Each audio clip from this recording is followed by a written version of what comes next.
In this presentation, I'm going to be talking about psilocybin, which is a bioactive ingredient in psilocybin mushrooms, and how to process the drug and the safety of it. Also known as magic mushrooms, psilocybin mushrooms are a psychedelic drug that is able to alter an individual's perception of time, space, and self and cause hallucinations. In the picture on the right, that's a representation of the hallucinations on a high dose. And it's also possible to experience ego death on psilocybin, which is when an individual loses all sense of their self identity, meaning there's no such thing as me or I. And psilocybin is an agonist at the serotonin receptor 5-HT2A, where psilocybin binds to these receptors, which causes the psychoactive effects of the mushrooms. Physically, psilocybin is in the white crystalline structure, which actually has the nickname crystals of the gods, with a melting point of 190 to 198 degrees Celsius. Since psilocybin isn't legal to produce or have the possession of, there is actually no information on how to commercially process the drug. However, there is information on how to do it at home. So that's what I'm going to be talking about. However, this is illegal, so do not do this at home. So to grow the mushrooms, you can actually buy a growing kit, which can be purchased online from Google. And usually it comes from in a box with spores, perlite, a hydroponic humidifier, and an air exchanger. So the growing kit actually mimics an ideal environment for the magic mushrooms to grow, which is a dark, cool, and humid environment. So these spores grow in a substrate called perlite, and this is used because it's actually able to maintain a high level of humidity, but also provide aeration and has good moisture retention. While the hydroponic humidifier is used to be able to adjust the humidity levels in the box at different growing stages, essentially the relative humidity should be maintained at 70 to 90%, and that's to mimic the conditions that would naturally occur in the wild.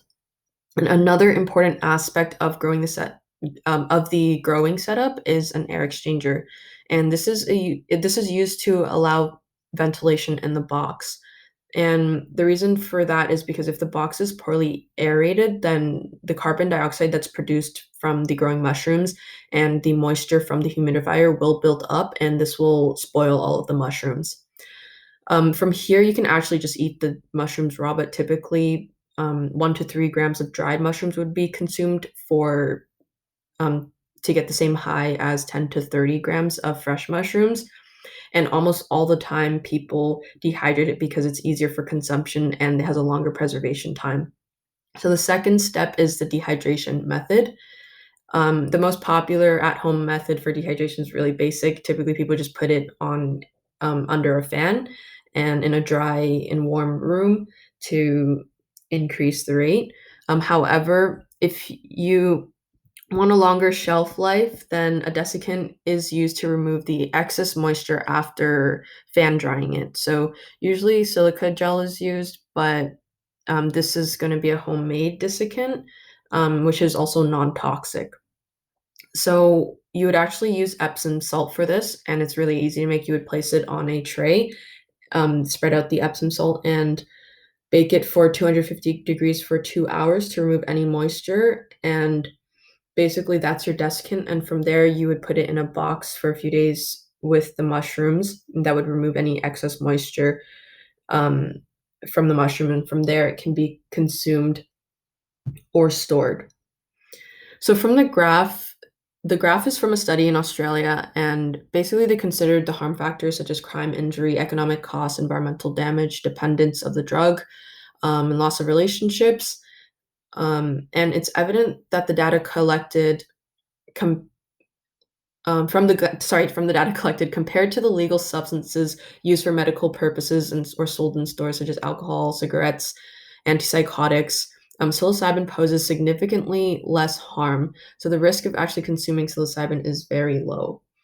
Overall, psilocybin is a drug that causes many alterations to your reality. However, it does have a low risk, so hopefully in the near future it will be able to have applications such as psychedelic therapy that can help people with mental disorders.